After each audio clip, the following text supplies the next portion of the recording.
Hello दोस्तों, welcome to my YouTube channel. आज मैं आपको एक ऐसे युद्ध के बारे में बताऊंगा जो इतिहास के पन्नों में कहीं खो सा गया है। यह युद्ध मराठा और मुगलों के बीच लड़ा गया था। इस युद्ध में मराठाओं ने अपने साहस, पराक्रम, बुद्धिमानी और शौर्य का ऐसा परिचय दिया कि मुगलों के होश उड़ गए। और फिर इसके बाद मुगलों ने कभी इस किले की तरफ आंख उठाकर भी नहीं देखा जिसके लिए यह युद्ध लड़ा गया था। इस युद्ध की कहानी किसी ऑस्कर विनिंग फिल्म से कम नहीं है। यह एक सच्ची घटना है। तो शुरू करते हैं इस मजेदार कहानी को। मुगलों का ये शुरू से ही सपना रहा था कि वे पूरे भारत पर राज करें।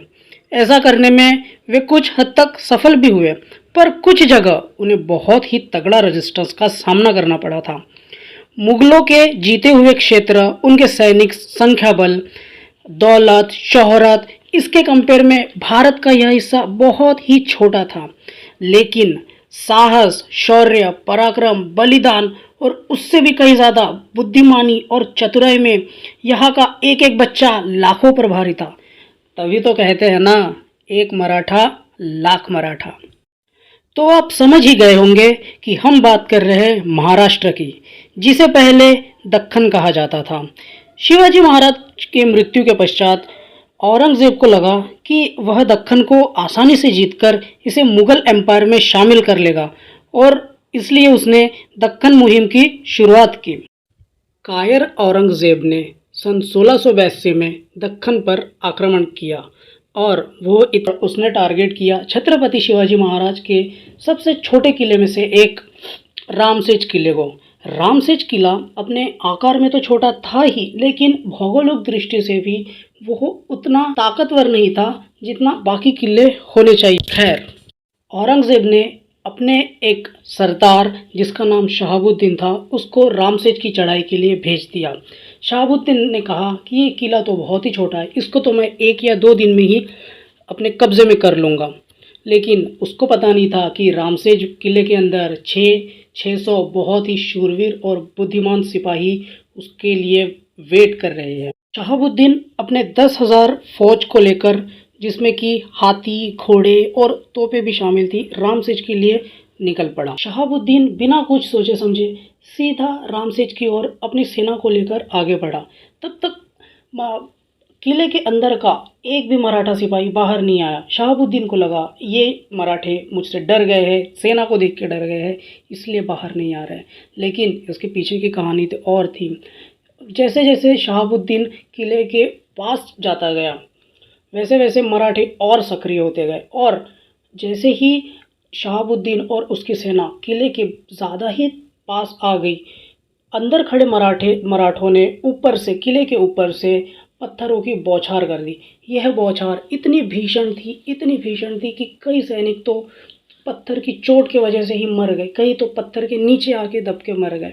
किसी का हाथ टूटा, किसी का पैर टूटा, तो किसी का सर फूटा।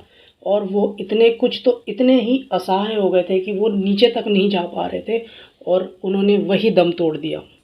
और यह सिलसिला लगातार कई महीनों तक चलता रहा। शहाबुद्दीन अपने सिपाहियों को लेकर किले की दीवार तक जाता, वहां से मराठे उस पर पत्थरों से आक्रमण करते और वो वापस आता। शहाबुद्दीन ने एक तरकीब लगाई। चूंकि उसके पास तोपें थी तो उसने तोपों से आक्रमण करना चाहा, और उसने वैसे किया भी। अब तो मराठों की हार निश्चित थी।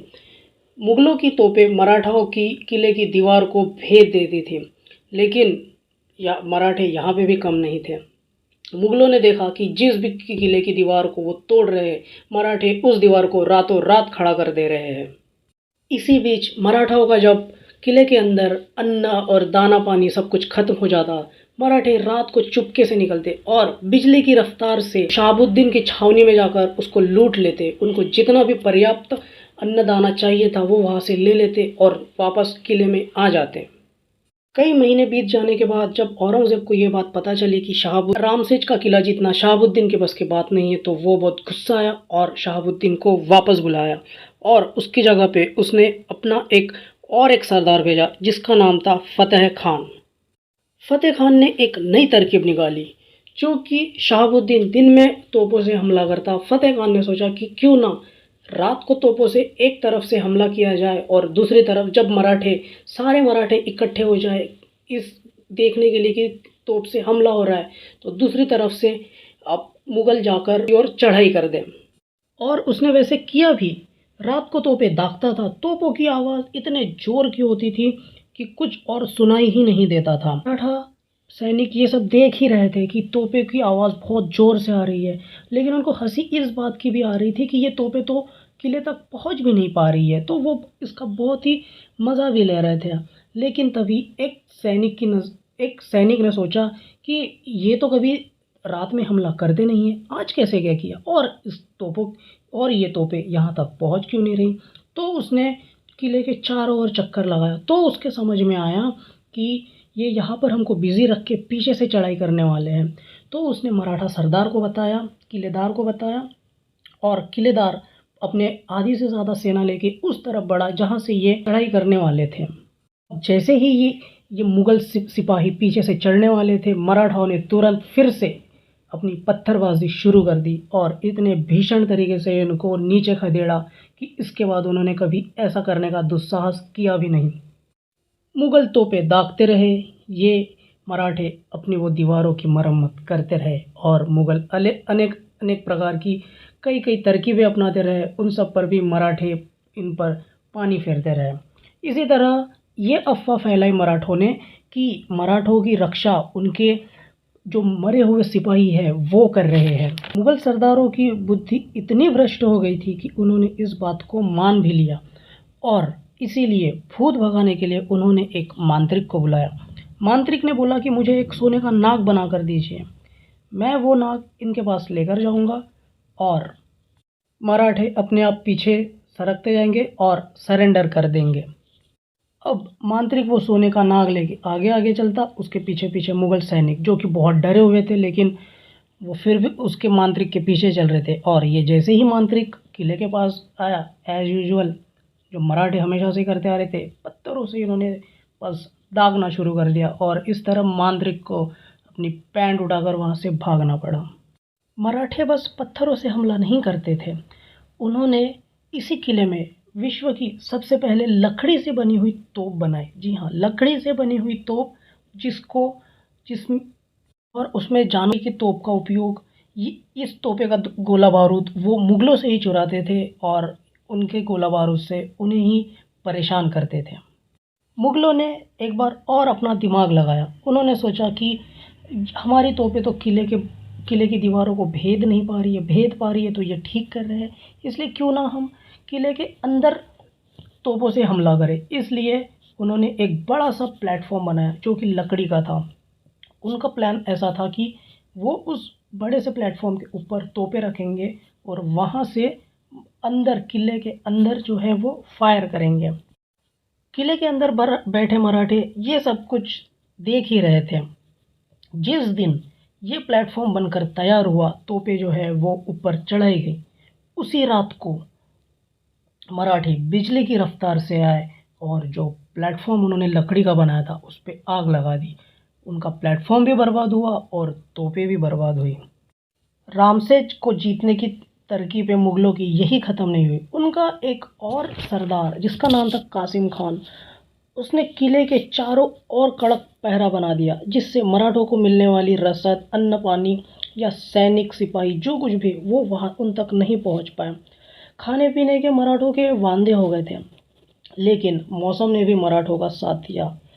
बरसाती सीज़न में इतनी ज़ोर की बरसात हुई, 2 दिन इतनी ज़ोर की बरसात हुई कि 2 दिनों तक वो बारिश रुकी ही नहीं, जिसके वजह से चारों तरफ कीचड़, गंदगी, बदबू सी होने लगी।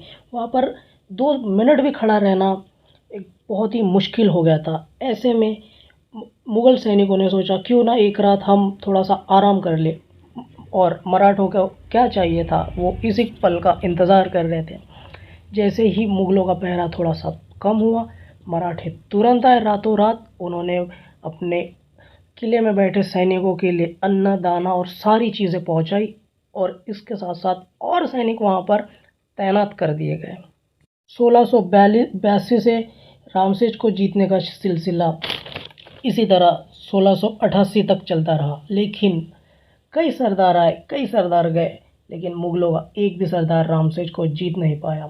जब यह बात औरंगज़ेब को पता चली तो वो बहुत ही आग बबूला हुआ कि छोटे से दिखने वाले इस किले को हम जीत नहीं पा रहे हैं, तो इसके 350 किलो को हम कैसे जीत पाएंगे। मराठाओं के मात्र 600 सैनिकों ने छक्के छुड़ा दिए थे और इस तरह से राम से, जो एक बहुत ही छोटा सा दिखने वाला किला, जो जिसकी लोकेशन भी ऐसी है जिसको देख के कोई भी बोलेगा ये तो बस आराम से ये मतलब ये किला क्यों बनाया ही क्यों गया है यहाँ पर। लेकिन इस छोटे से दिखने वाले किले ने 6 सालों तक मुगलों का सामना किया, डट के सामना किया और आखिरी तक अपराजित और अजिंक्य रहा। तो ये थी कहानी राम सेठ किले की।